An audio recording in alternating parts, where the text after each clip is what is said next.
They say silence can heal, but sometimes silence reveals everything you've been running from. My name is Laura. I'm 41 years old, a mother, a wife, and for the longest time, a woman who forgot what it felt like to feel alive. What began as a quiet trip into the mountains with my son turned into something far deeper, a journey that forced me to face my past, my loneliness, and the truth I'd been avoiding for years. When you've been married for over 20 years, routine becomes a kind of fog. You wake up, you move through the motions, you smile when expected. My husband, Mark, was a good man once, or maybe I just wanted to believe he was. Over time, our marriage stopped being a partnership and became an echo. He was always working late, always distant, always on his phone. I had stopped asking questions a long time ago because the answers didn't matter anymore. But sometimes, even the quietest hearts crave a spark, something that reminds them they're still here. It was my son, Ethan, who gave me that spark. He was 21, a young man now, but still the same boy who used to crawl into my lap when he had nightmares. I hadn't seen him for months. College, work, life, all those grown-up excuses that slowly turn families into strangers. Then, one late Friday evening, he showed up at my doorstep, backpack slung over his shoulder, eyes bright with a kind of determined softness. "Mom," he said, setting his bag down. "Let's get away. Just you and me." I found this old trailer cabin up in the Montana hills. It's quiet, no cell service, no Wi-Fi. "You need this," I almost laughed. Me? Take a spontaneous trip while bills stacked up on the counter and a husband barely noticed I existed? But when Ethan said it, when he looked at me like I mattered, I couldn't just say no. Maybe I just wanted to be seen. We drove through miles of open road the next morning, the city fading behind us, replaced by endless pine forests and winding trails. When we reached the cabin, the air felt different, cold, clean, and full of promise. The small wooden house stood alone near a cliff overlooking the valley. It smelled like pine resin and old memories. Ethan grinned.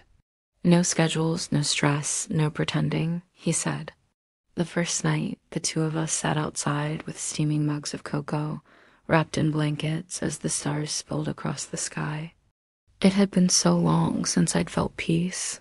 Ethan talked about his life, his friends, his dreams. I listened, really listened, for the first time in years. His laughter filled the silence like sunlight breaking through fog. That night, as I lay in bed, I realized something that frightened me. It wasn't just Mark who had drifted away. I had to. I had let myself fade into the background of my own life. The next morning, I woke to the smell of coffee.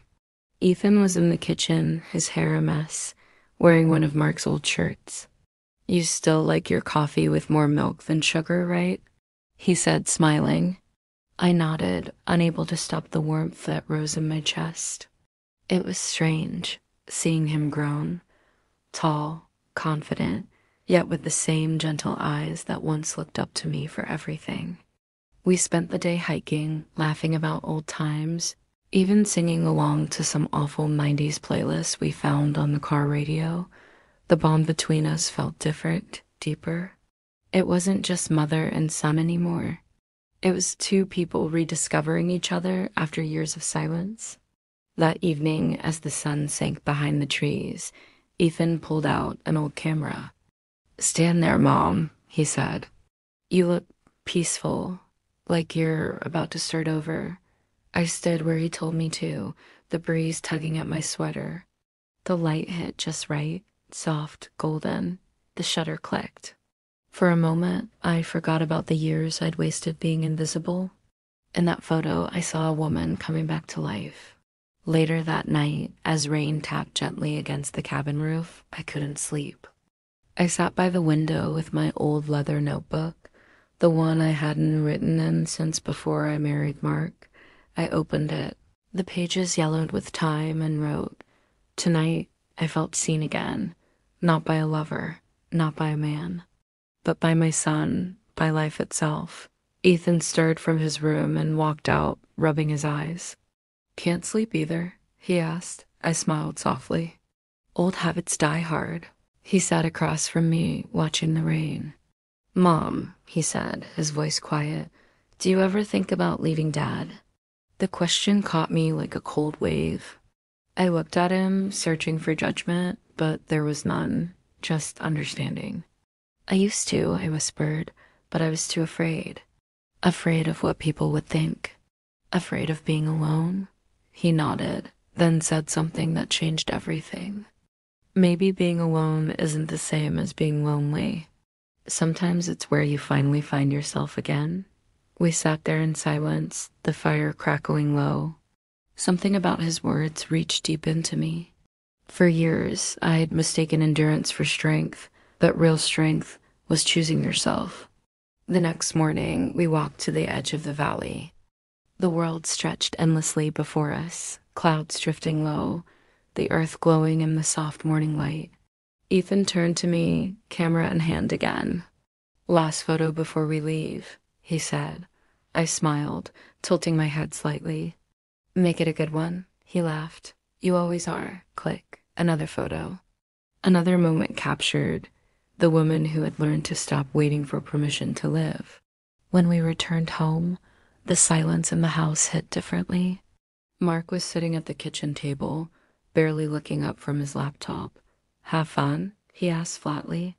For a moment, I almost slipped back into my old role, the quiet, polite wife. But then I remembered the sea of pine trees, the laughter, the warmth in Ethan's eyes, the photo of me standing tall against the golden light. "I did," I said simply. And I realized something. He looked up, distracted. "What's that?" "That I'm done living like I don't exist." That night, I didn't cry. I didn't shout.